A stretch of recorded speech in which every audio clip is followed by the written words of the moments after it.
And the magical performer, Joe Fury. And today, we are going to present to you The Daily Show, Lunch Therapy. Come on inside and join us in the fun. Someone yell, cut. Cut! Cut!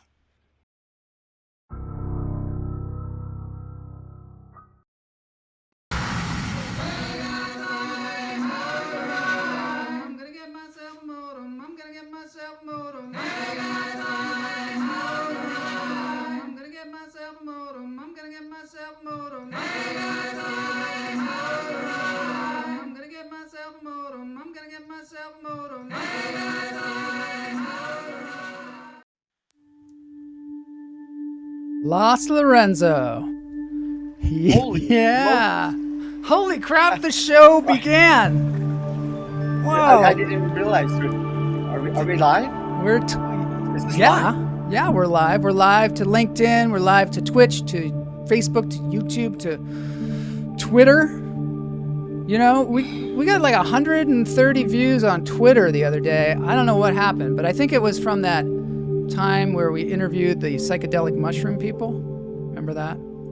Oh, yeah. That was fun, man. Yeah, that was a good interview. It got a little wonky when somebody was telling you not to use the word tripping. Oh my God, I already Remember that? went into. Oh my gosh, yeah. I'm still not. Yeah, but tripping, I'm still not completely sold on that. I think people should be able to say tripping if they want. I see Tina Adams is here. Hi, Tina. So good to see you. Hi. Cal is asking if you're alive, not just live, but alive. Are you? Me? I'm awake. If that's I hope you're bringing it today because we've got two guests. What? Very high energy, very exciting guests. One of them is Gini Sikes, who I don't know when the last time she was on the show was, but she is a regular on the show. Gini. And she's been out there doing a lot of live performances of the comedy, and it's been going really well. And so we're going to check in with her. I heard she was recently at the Improv. She was recently at the Improv, the world famous Hollywood Improv. Chuck Goldsmith is here. Ahoy! And Howard Arona is here. Psyched. Gini psyched. Yeah, you got to get psyched about Gini Sikes. By the way, this bird behind us is a hummingbird, of course. And yes, look at how pretty. It's given to us by Guignel. You know, big long-time contributor to the show. He's been here since day one. Day one. Is that an us and a them? I still get confused. Yeah, I mean, he's been with in the group. It's a them, right? Today, I don't know what you're talking about, but today we're going to be talking about, well, this is what I'm hoping Ginny and Julie Kay are going to talk about, is about community, about having artistic buddies, about is being an entertainer therapeutic, and then what I want to find out all about them, because from what I understand, Julie Kay is a therapist, like a real actual therapist and a comedian. Isn't that crazy? A therapist and a comedian. Wow. Do you think that she makes fun of her patients while she's giving therapy? I don't know. How does it work? I don't know I how gotta it ask works. her that. Should be really I gotta ask interesting. her how that works. Yeah, and I wonder, like, does one bleed into the exciting. other? It does. Yeah, that's what I mean. Like, it sounds exciting, but yet terrifying. Dangerous at the same time. So I think we better breathe because it might be treacherous. I don't know. I'm really glad to see people here. And let's get into this because we've been talking about chakras lately. Yes. Do you know what chakras are now? I mean, I've explained it to you several times. Do you know what they are? They're these points in your system that certain spots in your system that dictate how your vibrations and how your being is flow. I've never really heard it put more succinctly than that. I think I've never really understood it until now. Thanks, Blas. I appreciate that. I hear Ginny. Ginny's in the chat room. I hear Julie K. She's there with Boney, hanging out. We're gonna be doing some breathing, and I hope to hear them breathing as well. Throat chakra today. We're not up to the throat yet. We're getting there. Nope.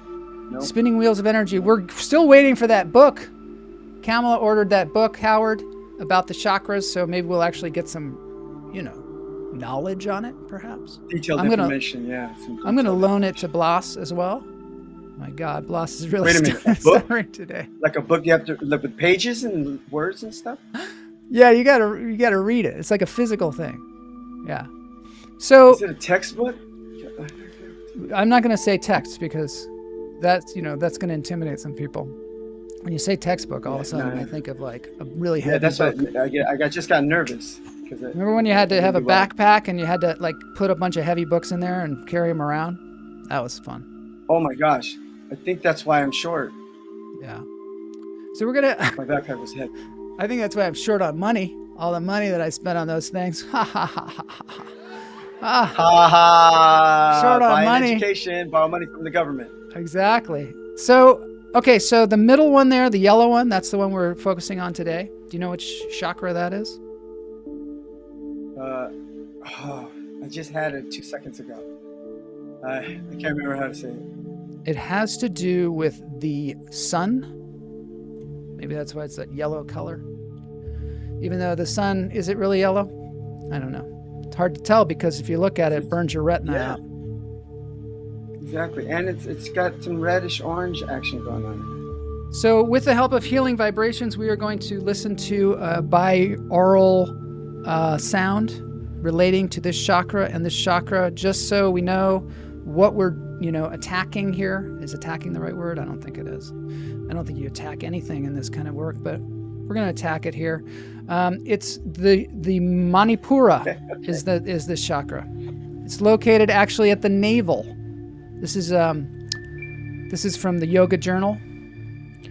Manipura means lustrous gem of the city, and it's associated with the natural element fire, and it's directly linked to your sense of self. Its associated color is yellow, hence its links to fire and more broadly the sun. So let's start helping ourselves out here. Belly button. So you feel free to wear headphones. Maybe some people are. This is Travis Schumacher at Healing Vibrations with his crystal bowl. And now we're going to breathe. In through the nose, out through the toes. Hold it. Let it go. Yeah, Travis sometimes eats cereal out of this bowl too, which I think probably affects your chakra as well. In through the nose, out through the toes. Hold it. Let it go. This is also good for your digestion. And if this chakra is blocked, the physical signs could include constipation, eating disorders, ulcers, diabetes, issues with your pancreas, liver disease. None of this is surprising to me. All right, one more time. In through the nose, out through the toes. Yeah. Hold it. Let it go. Blas, I think you're really getting something out of these chakras and these breathings. I just feel like you, I don't know, you really seem to be able to just drop right into it. Blas? Yeah, it's Are you still there? much needed. It's much needed. It's much needed. Every day, everyone should breathe and take the time out, listen to their breath and listen to their heart, and give themselves a moment of meditation and silence, clarity. That's one of the things I want to talk with Julie Kay and Gini about, is how they keep their head right for performing in front of people and being funny, like how they get into the funny, you know, how they drop into the funny. Is that like a... Right. Kamala says she has her hands on the laptop and the vibrations are going through my hands and up my forearms. Yeah, it actually physically affects your body. That's cool. She's in touch. All right. With herself. To get more in touch with yourself, go to Healing Vibrations on YouTube. They're there 24/7 for you. Right now, Blas, you're going to do a roving reporter for us because you went to a movie screening and I want to hear about it. I don't have any footage. Yeah, I do. I got this footage right here. Yeah, they want to be you. Oh. Michael J. White, Luca Oriel. This is my family right here. You guys, my nephew. Yeah. All right. Lunch therapy. I like the way you got the lunch therapy in there. You just threw it in there at the end, so that it became a roving reporter. I love it. Way to go. Tell us about this movie. I had to. Tell us about this. So, Michael J. White, as you might know him, he's an action star. You know, he's done Tyler Perry movies too and stuff. He does romantic comedies and also, but he wrote this movie. And another friend of ours, Mark, he produced it, co-produced it with these guys at this other production company, Odyssey, as you can see in the back there. And Luca Oriel, that young, good-looking man right there, that is Ray Oriel and Carla Oriel's son. Oh my God, Ray he's really and Carla grown are up. both actors. That's the tallest person there. He's the tallest guy there now. Well, he's a little close to the camera. We had walked away from it, but I think Michael's about 6'1" or something like that, maybe 6'2", and Luca's 6 foot. Ray was standing there a second ago with us too. I feel so short with them. Oh, look at that's my son. And Alexander's son, Alexander. Is he? Yeah. Big shout out to Alexander. Yeah. He came to the screening too, and it's a good movie. It turned out so good. It's like I remember it having more of a drama theme to it, you know, action drama, and they got some good humor in there. They got good references and dialogue, and I mean, and it's got a nice. It's got a moral thing to it too, you know. I mean, it's not just kill and be killed. You know what I mean? That's cool. Man. And the original name of the movie was called Nogales, which is the city that in Mexico what it was about. But you know how some movies change names and stuff like that, and now it's called As Good as Dead, which is an action kind of a title. Tom Berenger's in it. Nogales, As Good as Dead. Tom Berenger's in it. Yeah, Tom Berenger plays the heavy. And Louis Mandylor also is in it. We're gonna have to get somebody on the show to talk about this. So that's coming up. Check your local listings. They got a deal, I think, with I think they got a deal with MGM distribution and stuff. So as the movie starts moving towards a release, Michael and Luca, we're gonna both have them on the show. They're gonna come on and tell us all about the shooting. They shot in Mexico, and they were there for like 4 or 5 weeks, and it's exciting because, you know, Luca is he's one of the youngest black belts in the Hall of Fame in martial arts. Really? Yeah, he's one of the youngest black belts, and he was inducted into the Hall of Fame when he was a young teenager. And they were looking for a Latin kid that could act and do martial arts. You know, they didn't want to get an actor who was trying to do martial arts, and they didn't, you know, they wanted a good martial artist, but they wanted someone who can act. Yeah. And they you know, came together and auditioned and they loved him immediately. Awesome. All right, we got to move on. We've got to move on to our guests, because what happens if Boney gets them too high? You know, we never know what's going to happen. Are they getting high right now? I hope not, but you know, Boney's very persuasive. Very persuasive. Yeah. He's a wake and bake kind of person. So, all right. So I'm going to bring Ginny on. Ginny, I have known for, I don't know, almost 20 years or something like that. Long time. She's recurring. She's been on the show multiple times. She's a writer. She wrote a book called 8-Ball Chicks, and it was about gangs in Detroit, girl gangs in Detroit. She's a journalist. She's interviewed multiple people, including Nicolas Cage and Harrison Ford and all kinds of people. She used to work for Tiger Beat magazine.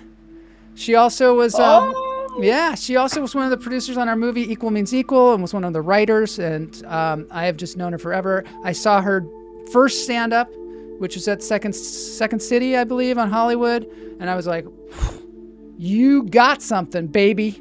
I think I said those words, you know. I said, I was wearing like a checkered suit, and I was like, "You got something, baby. You got to bring it." And she was like, "Heck yeah!" And she's been like running. An old-fashioned agent. I had a cigar too. Yeah. I was like, I think you really got something here. And she is now a living legend, as Rex Sykes, her brother, says. I noticed Richard is here. I call him Sven. Sven Shelgren from Ojai, sending love to Joel Cameron from Ojai, where love abounds. Everyone who wants some. Got to run now, but the world is a better place with lunch therapy. Thanks, Sven. We're going to be going up there and doing... Little teaser, we're going to be going up there and doing the Ojai Film Festival. We're going to be doing a couple of workshops there coming up. That's secrets for insider lunch therapy people. Wisconsin's favorite daughter, hummingbirds, meet us in Ojai. There we go. Hoy Pam Palmieri. All right, let's get into this. I'm going to bring Jenny on. And I'm going to stop jabbering. Go. All right, let's do this. Let's move this thing. Here she is. Get me out of here. Get me out of here. Gini Sikes. Let's go. I'll see you later. Later.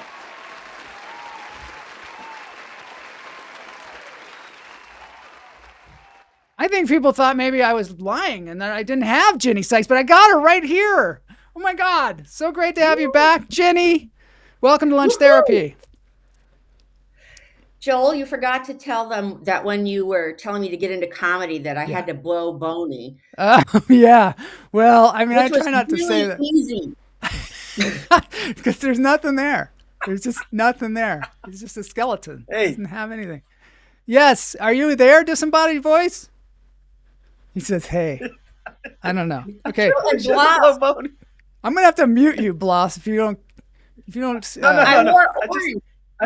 I wore orange, so I look like Blas. I didn't know that she had to blow Boney. I know. Look at my girl. Oh, that's so cool. That's so cool.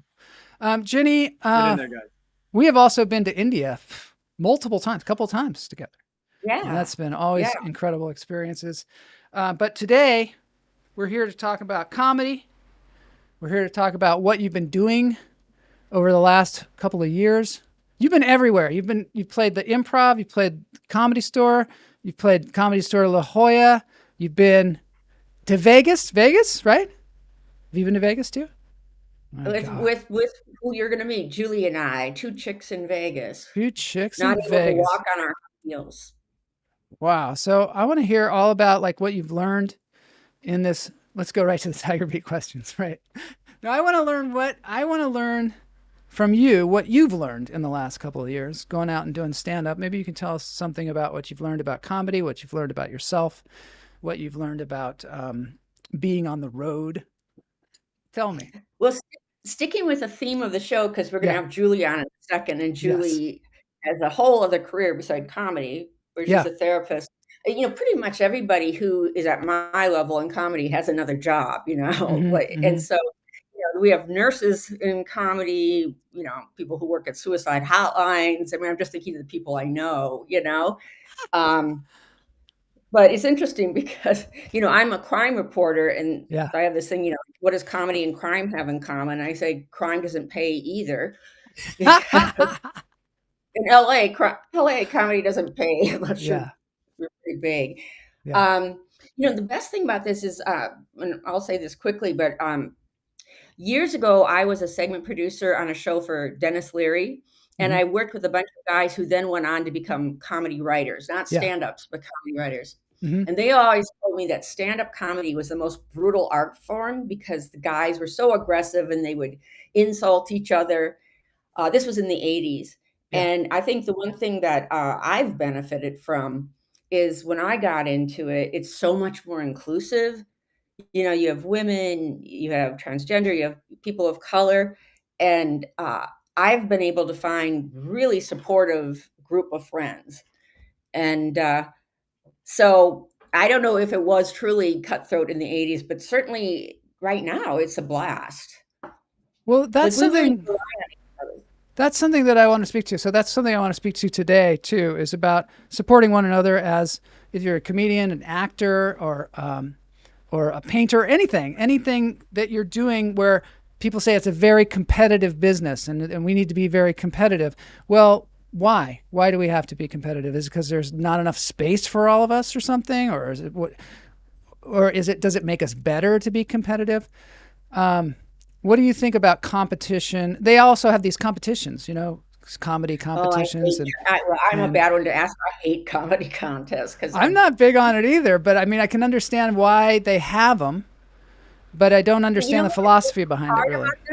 It's hard because, you know, you've got so many different kinds of comedy, and some of them are so bogus. Like they'll do a comedy contest, and then you'll have several friends in it. I wasn't even there at one comedy contest, and my friends were texting me, "Vote for me." Yeah, I wasn't there, so my vote would have been meaningless. Yeah, and multiple friends were saying, "Can you vote for me?" And I didn't vote for anybody because I hadn't seen them. But you know, I mean, a lot of it is like how many people you can bring to the contest or how many people you can text to vote for you. But I'm sure there are great ones that I'm just a baby and don't. I might be a baby as well. It's certainly been said on the show that I am a baby. Chuck says, "Just do you."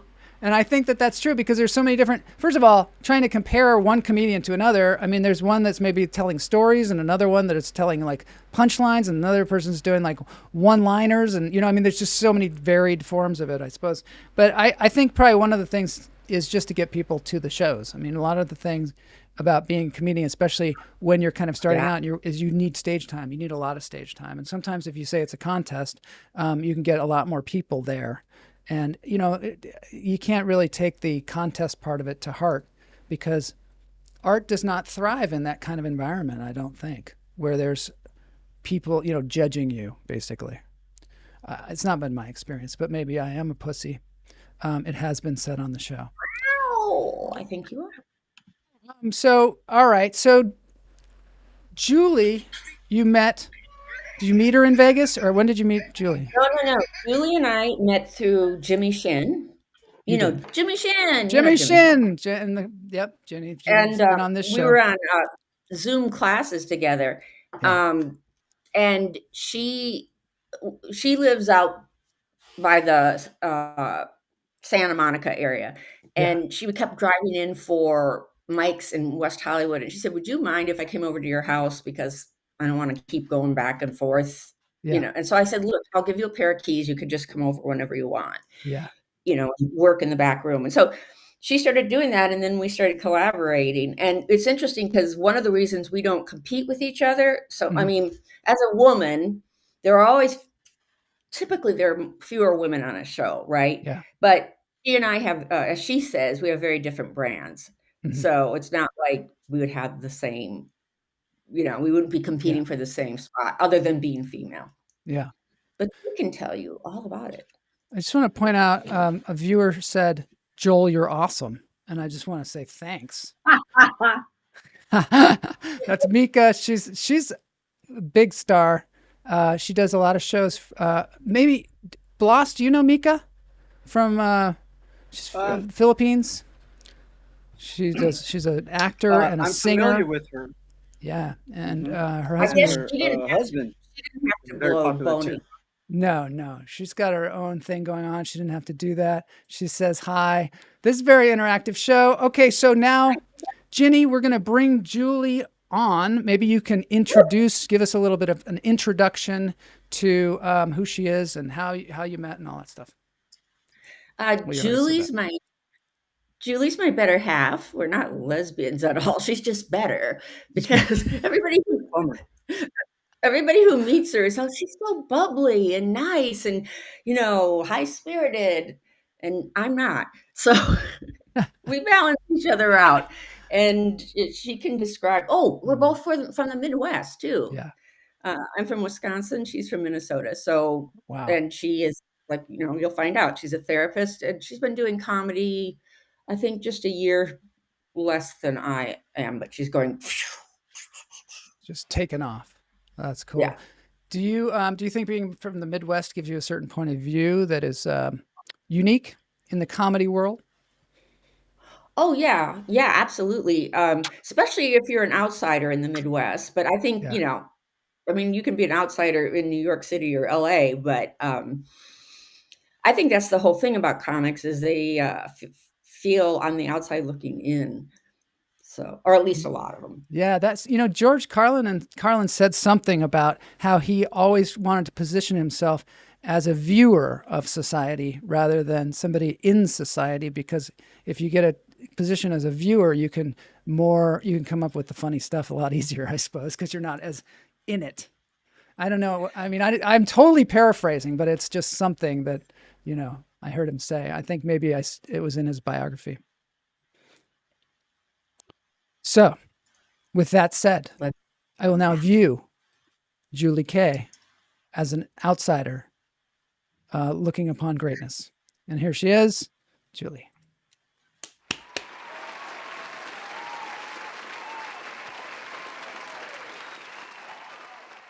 Yes, Julie. Hello. Hi, Joel. Hi, Blas. Hi, Ginny. Hi, hummingbirds. Hi. Welcome to Lunch Therapy. Hi, Julie Kay. Oh, no. Hi, Julie Kay. Thanks for inviting me. Hi. I think maybe we activated your solar plexus a little bit too much, Blas. That's Julie. Yeah. That's Julie. It's a pleasure to have you on the show. And so welcome to Lunch Therapy. Let's see what people are saying. Is that Gini Sikes? She's awesome. Julie and Ginny. So okay, Julie, let's get down to it. You are a trained therapist, and you turned to comedy recently. I mean, within the last, 3-4 years, something like that? Yes. What made you turn to comedy, and are you concerned about your psyche?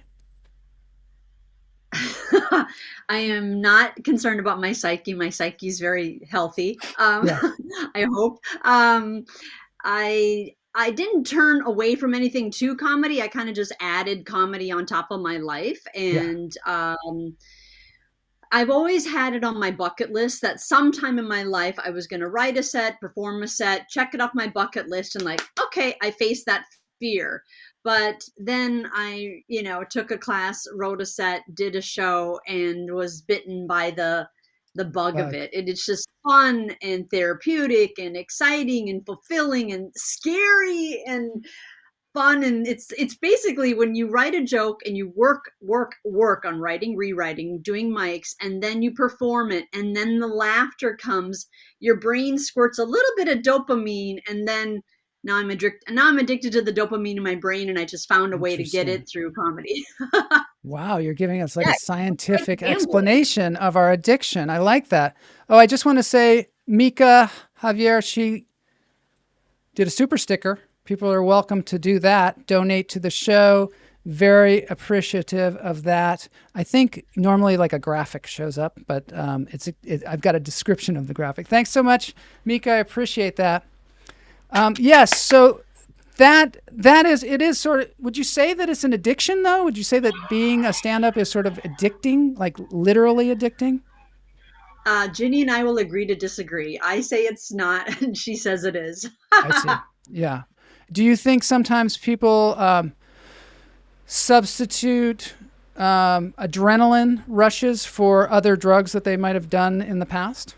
Like sometimes people I'm just going to say Jimmy Shin, he always talks about how he used to be a cocaine person and he's turned to stand-up comedy and he dropped all the addictions and now he doesn't do any drugs and he just does comedy and does it, quite extensively, obviously. What do you think about that? He's addicted. Yeah, everybody's individual about their relationship with that. I mean, it's just like people can drink normally, people can drink alcoholically, people can do comedy normally, people can do comedy alcoholically. So it's really just an individual neuronal wiring situation. So I hope that answers that question. That's cool. How did you start doing comedy? So did you take a class? How did you get involved when you realized that you wanted to do it? As I think I just said, but I'll repeat myself. Okay. Yeah, I had it on my bucket list, and then I took a class, and then I got the thrill of it, and then you totally said that. So yeah, but then I'm sorry. No, it's okay. Ginny, do you have a question? Because I obviously am trying to run the show, and I didn't hear her say that, and now I asked the same question twice. Go ahead, Ginny. So, Julie, what I find out about Julie is people really relate to her being a therapist. Like people afterwards come up to her and, sometimes they ask your rate, don't they? Oh, yeah. No, I've had people where I'm like, I have a comedy business card and my therapy business card. Like, which card do you want? Because I do refer to it.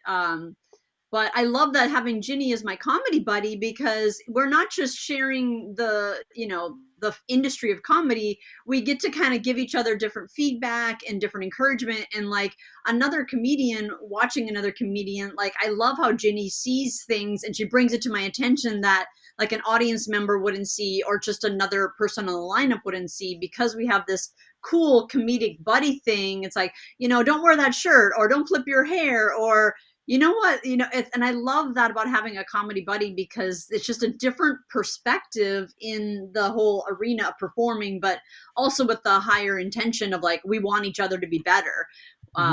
So sorry, that was a little bit off topic, but I want to say, Ginny, that comment doesn't come from other people, and it doesn't come from other people in the lineup. Thank you. It's interesting because Julie and I, like, we didn't really know each other. It was just through Zoom. It wasn't like we hung out. And so we got to know each other just through her hanging out at my house. But then we would practice, I have a mic here, we would practice and stuff. But what's great is when we got to the point where I remember she said something really insulting to me once, and I like burst out laughing. I can't remember what it was, but it was like a deeply insulting remark. But I thought it was really I thought it was really funny. And that's like when oh, good, this is a person you can say things to, And so you might notice, I don't know if I do this much on camera, but I twitch all the time. I have involuntary twitching. Yeah. I don't know what voluntary twitching is, but I don't have it. But and so all these comedy instructors are always trying to get me to not move. And Julie said, just address it. Just tell people, like, I'm a twitcher when you start. So I've developed that into a bit, just so I can tell people. Because, I mean, it's true. My teacher did tie my hands behind my back in 4th grade. So I would stop talking. What? No. Yeah. Really? But, so, yeah. Was that traumatic? Was that traumatic to you? Having your hands tied behind your back? Well, it was interesting. I couldn't say anything with my hands tied. It was like, but not even my safe word. But no. But Julie, I like the fact that she just said, just get it out of the way, and I think I'm developing it. But I think that works, and so it's stuff like that. Or you do a performance and. Your friends are all saying it's great or whatever, but we can tell each other like, well, here it fell a little flat or whatever. And that's kind of great to have that honesty, How do you pick and choose? Julie, do you pick and choose who you listen to about your comedy, or is anybody's comment useful to you? I think anybody's comment is helpful and useful. Like we've done writers groups together, and we've taken other classes together, and we've gotten other coaching together, and we've hung out with just other comedians. But it definitely is a question of is this on my brand? And does this feel right for me? And does this feel like this is also my comedic voice? Mm-hmm. And I know, just like, Ginny, you're the expert at writing. It's all about the editing. I mean, 90% of what we edit ends up on the editing floor. You only keep, the tip of the iceberg, which is this juicy stuff that really kills, but it also is like, could that be my voice saying that? Like, I've got so many jokes. Other people say this. And it's like, that's so not my brand, like, I don't do dick jokes anymore. I do one boob joke, but like I do more intellectual, observational comedy now.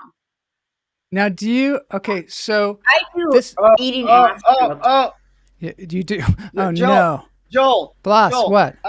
You gotta help me with this couch. Help me with this couch real quick. Oh no, I can't right now. I It's can't. in the wrong- I'm it's in the muting wrong you place. now. I'll handle you in a second. Good job Blas on is asking distracting for me. help, though. I'm sorry. Okay, this is my question from what you said. How much is and I ask this a lot of comedians, how much is your onstage persona different from you, or is it you? Ginny, you can answer that first. Okay, it's definitely an exaggeration. Definitely parts of me, but I am, yeah. It's interesting because I talk about my divorce and my ex-husband, and it was a bad divorce. I mean, he left me for my best friend, but the way I describe it is it's in much broader strokes than it was, and I'm still friends with my ex, but you certainly wouldn't know that from the stand-up routine. So I use parts of me as a starting point. Yeah. And there's lots to choose from. Like somebody was asking about Tiger Beat. I mean, I worked with a Tiger Beat editor who married Richard Ramirez, the Night Stalker. Oh my God. Oh my So God. I feel I feel I have a lot to mine, and then just what I do with it. Then I explore what to do with it. Did you interview Sean Cassidy? That was one of the questions about Tiger Beat, since you brought it up. No, I didn't interview Sean Cassidy, but I'm sorry. Leif Garrett and Prince used to come in, and John Travolta. Wow, that's cool. So yeah, okay, so obviously it's a cartoonish version of yourself, but if you stray too far away from yourself, do you find that do you have to get the audience to believe it? Recently, I just hosted this thing, the Japan Film Festival, Los Angeles, and one of the things the director said. He said that Japanese people are very serious, and so if you make a joke about yourself, like I had this joke about how my mother-in-law wanted me to move out of the house, and I wanted people to give me a job there, all the filmmakers or whatever, and he said, no, they're going to be worried about you because they're going to think that you don't have a job and that your mother-in-law wants you to move out. They're not going to think that that's funny, that you're being goofy. Yeah. And so how far do you stray? Do you just test it out when you go out to the audiences to see, like, because if they don't really believe it's grounded, maybe it's not as funny? What do you think? Either one of you. Yeah, I think both of us do that. Like you can tell, like sometimes you can, like if the audience isn't along with you for the ride, and what you really don't want them to do is feel sorry for you. Mm-hmm. You don't want them to go, oh, kind of stops the momentum. So yeah, but you do try stuff out. Yeah. Julie? Well, I think that it depends on the comedian and their brand. Like most of my comedy, the more I'm authentic and the more it's closer to my real life feelings and my real life attitude and my real life story, the more it seems like the audience falls in love with you and they want to be your fan and they follow you on Instagram, and the more they laugh if they feel engaged.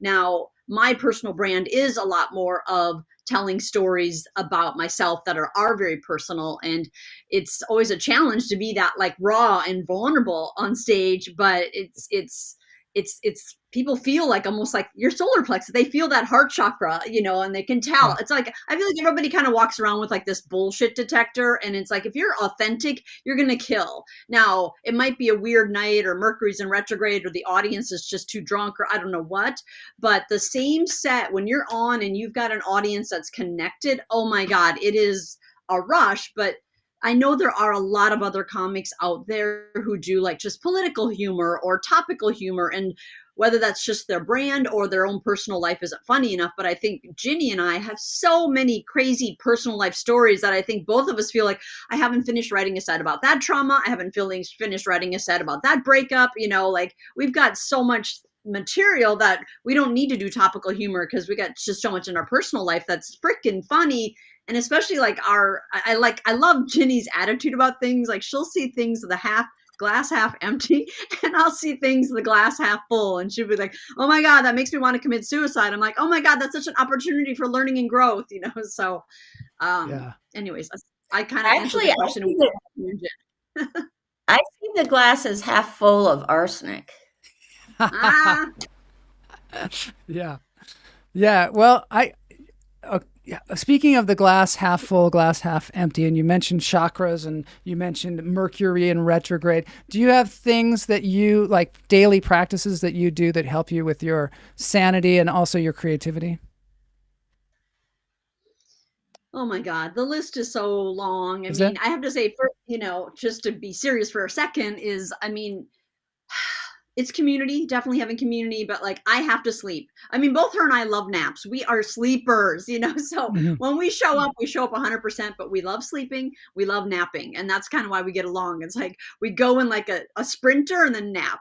I'm a biohacker, so I'm very, anal about my diet, nutrition, my intermittent fasting, my supplements, my organic living, the no toxins in my house, meditation, therapy, support groups. I've done it all, but that's also why I can be a therapist and I can talk about it all. Yeah. So as far as creativity, sometimes it is just like going to another coffee shop and forcing myself to write 10 minutes a day, going to another coffee shop and force myself to write 10 minutes a day. And then I can kind of like pull the creativity out of it. But sometimes it's grinding and putting in the 10,000 hours sometimes. But I have to have a good night's sleep and eat and do all of that. Ginny, what do you do to be creative? I used to be healthy. Now I just eat a lot of sugar, and all I do is like eat crap. And then I work while I have the sugar high, and then I crash from it, and then I sleep. And then over COVID, I just became like just a horrible person. But comedy is based on complaints, so I have lots of them. Yeah. I like your yin yang. My creative process is I'm not a morning person at all, but I keep a phone by my bed, and then about 5 o'clock, I start thinking of jokes, and I speak them into my phone. I couldn't write them. I couldn't get up and do anything, but I got to, just speak them into the phone, and then I look at them later and then try to develop them. Wow. I'm going to make it even more complicated here. I'm going to bring Blas on. As long as he's going to be good. Here he comes. Orange shirt, Blas. And I got a yin yang going in the middle there for your enjoyment. Blas, do you have any questions for these two people? Gini. I do. How come the two of you, like, you got this great buddy comedy relationship, right? And are you guys planning on doing something together? Are you guys planning on being on stage together? Are you planning on putting something together as a duo? Probably not on stage, but we have thought about doing TikTok videos because we always have the opposite reaction to something. I always think something sucks, and she always thinks it's great. So we were kind of exploring that, like doing. Yeah, you guys do. You guys have such an opposite point of view of almost every topic. You know what I mean? And what am I? The dichotomy? Am I using that properly? It seems like there's a lot of energy there. Not. Seems like there's a lot of good stuff, a lot of good funny out of that. Yeah. Well, we did. Yeah, we did explore for a few minutes. We were going to do this, Gin and Juice Productions and produce comedy shows, and we were going to talk about identity, like discovering your identity. But honestly, I think Ginny may not agree with me, but I think she's a talented artist, and producing turns into being a businessman behind the scenes. And I don't want And then we talked about it and we explored it. We thought about it. We slept on it. We meditated on it, you know, and it was just like, that is way too much work and energy. And like, I'm in my 50s and she's also somewhere around there. I don't know. And we only have so much time and energy on this planet. So we're like, we love the performing and the writing and the creative process, that doing a production, it's like, oh, that's just too many other things that don't have anything to do with creativity. So, but we do sometimes have these moments. Tell me about it. I know. One of the great things about stand-up comedy is it's so simple, and it's just pure creativity, and it's pure. You're just like, and it's just always the doing of it, which is a really great thing. You don't have to plan as much as far as like the production and everything like that. Can you tell me what's tattooed on the inside of your arms? So a couple years ago, when I turned 50 years old, I wanted to get another tattoo. So Julie is my name, Julie, and so it's an acronym for my name. So just understand, love is everything. Mm-hmm. Just understand, love is everything. Julie, just understand, love is everything. That's so nice, Ginny. What do you have tattooed on the inside of your arms? Lose weight. At the Oh no! Oh no! Can I just say one thing? Yeah. I just want to say one thing. I've mentioned this before, but I owe Joel this comedy journey, because he was the one who told me to take a comedy workshop with him and Kamala, and I was like, fuck no. So I was like, no, because I didn't like. Anyway, so I owe all this to Joel, because I never ever would have done it without him. All I did was encourage you. Then because I see something, I obviously saw something there. Jenny's a hilarious person, and all you do is you put that on stage, and you're off to the races. So Jenny, it's all you. But I appreciate greatly you giving me that credit, because I'm proud. I'm proud of what you've done. Well, you're just you're a very generous person, and what you do with lunch therapy. I mean, you're just a great soul. So thanks, Ginny. You're awfully nice. I appreciate that so much. I can't tell you. Behind me is a gecko. Isn't he so likable though? Isn't he? Yeah. He's so likable. I want to ask you guys. You want to hug him and punch him at the same time. Exactly. In the throat. He's so good. I try. Anybody know anything about geckos? Because I want to change the subject, because I'm getting uncomfortable. What do you think? You're getting uncomfortable by getting a compliment? Compliments Yeah, uncomfortable? it's tough for me. Comedy kindness. You just got to say thank you, right? Do you all have that problem? Do you have that problem where you have Somebody gives you a compliment, you say thank you. Yeah, but don't you feel that kind of like, Squirmy. I don't know, squirmy feeling? Do you get that, Jenny? Do you get that, Julie? What is that, Julie? Show. You can talk about that. Yeah. Tell me, what is that feeling? What is that feeling that you get, or that I get, and Jenny gets? The feeling of not feeling deserved. That when feeling? somebody gives you a compliment, I don't know. It's sort of an uncomfortable feeling, and I appreciate it. Like mentally, I'm like, oh, it's so great, and I'll think about it later today. I'll be like, oh, Jenny said that nice thing about me or whatever, and that's gold. But why do we go? But in the moment, are you feeling undeserved? I'm just feeling like this. Me just too. sort of. You know what I think it is? It's like being examined. For a living, I interview people as a journalist, and I hate other people asking me questions. And yet, having the ego of an artist, I want people to be interested in me. Yeah. But then I get embarrassed by it. Is that? I want to hear what Julie has to say too, because she's the therapist. What do you think? Okay, I have my appointment calendar out. Ginny, your appointment is tomorrow at 2, and Joel, your appointment is tomorrow at 5. This takes time. Free therapy. I just want to watch the appointments, Julie. I just want to be a fly on the wall. All right. No free therapy here. Own it, Joel. You rock. I love it. Joel, Thanks, Rex. Yeah. Say thank you. Say thank you. Thank you. Bob your head, thank you, and then appreciate it, and then move on. Yeah. Don't get all this stuff that's going on with you. Come on. Okay, so I want to talk about geckos now. Geckos. Yeah. Lately, I mean, Jose says it too. They get a bad rap now because they probably don't get invited to as many parties lately, because everybody thinks they're going to show up and try and sell everybody insurance. but I don't think they're doing that. And Yeah, they're who wants apparently. that? I'm at a party. I don't want to talk about insurance. I don't want to talk about insurance, but I don't think all geckos sell insurance. Look at that. That's beautiful. Come on. They are. Kind There's of. so many different colors, right? And Yeah. that's gorgeous. That's, The tongue is kind of gross. what is he licking though? What is that? What is that? Who knows? It looks I'm like fascinated snot. by that tongue.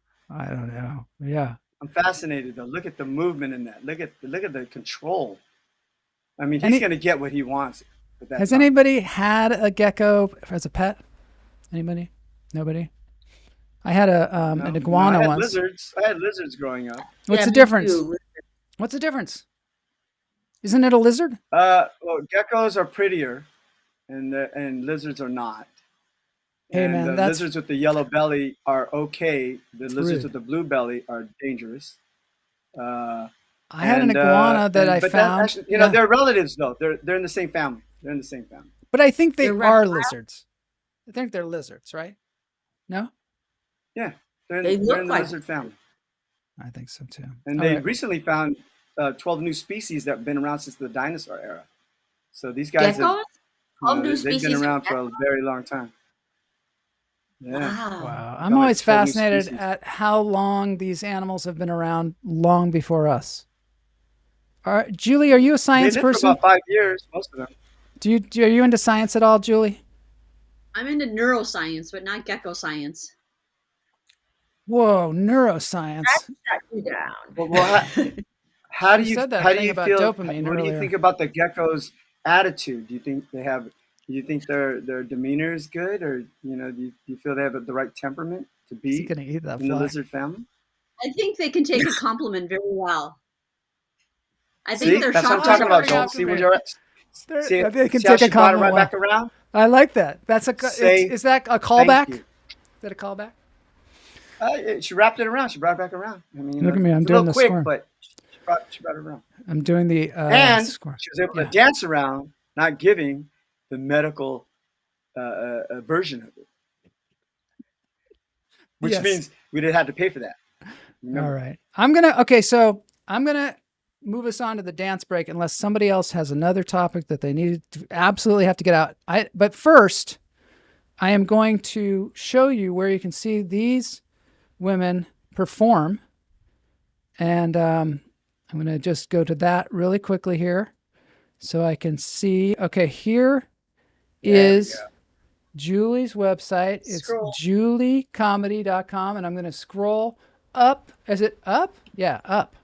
So she's performing like all over the place. So Hollywood, September 23rd. That's like soon. Today. Is that tonight? The 23rd, yes. Oh my God. Okay. Tonight. Oh, she's on You tonight. can see her at the Hollywood Comedy on Melrose. You can go to her website, juliekcomedy.com. You're going to be in Santa Barbara. Wow. Hollywood. Wow, there's a lot going on. Berkshire House, La Brea Avenue. Anyway, check that out at juliekcomedy.com. Yeah, she's totally booked. I like the way you have different pictures for each one of them, too. It's cool. Ginny doesn't have anything on her website, but she does because she hasn't updated it. But she does. You can follow her on her Instagram. She's at the Yeah, I comedy. have one Sunday Sunday. at Fox and Hound. Is that the Deadpan show? Yes. Yeah. It Look is. see how fast I called that up? Fox and Hound. Are you? Fox and Hound on Ventura Boulevard. Okay, so if anybody wants to go to the Fox and Hound, it's an outdoor show, right? It's on the back covered back patio. So if you want to breathe fresh air throughout the entire thing, They might be indoors now. And when You that know, little they have- banquet room they have that with the stage. They've been doing both. They've been doing both outside and Oh, indoors. nice. Yeah. that's cool. There you go. Now they got 2 rooms. All right, kids. Thank you so much for being on Lunch Therapy. You got to dance with us now. We've got Jesse. He's doing Kashmir by Led Zeppelin. And we're going to dance it out. Wow. This has been Lunch Therapy 388. Wow. Here we go. I'm tired. So tired. You're not even tired after this.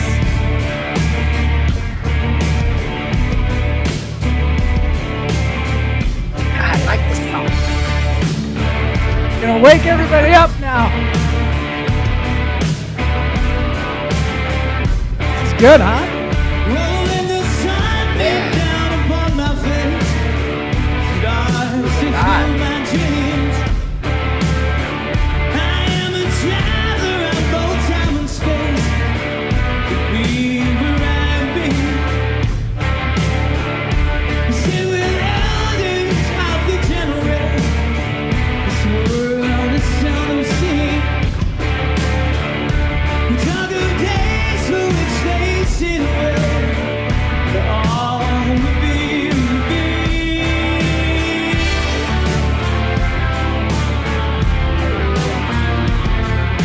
Jesse Smith Legacy is the band.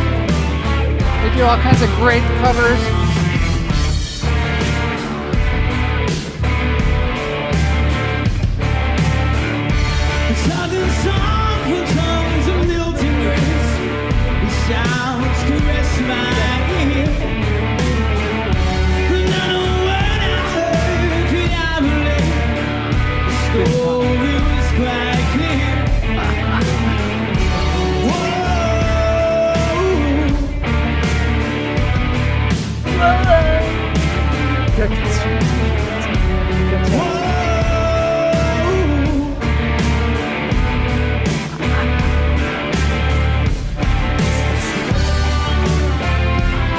With the Gecko comments.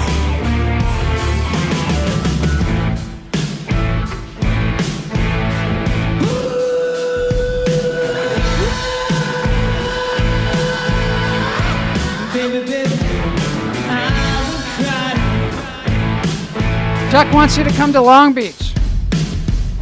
Either one of you.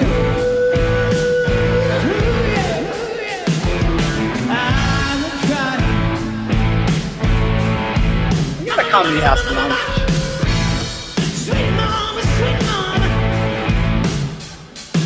Okay, this has been Lunch Therapy. Thank you all for being here. We'll see you all next Tuesday for more Lunch Therapy. Same bat time.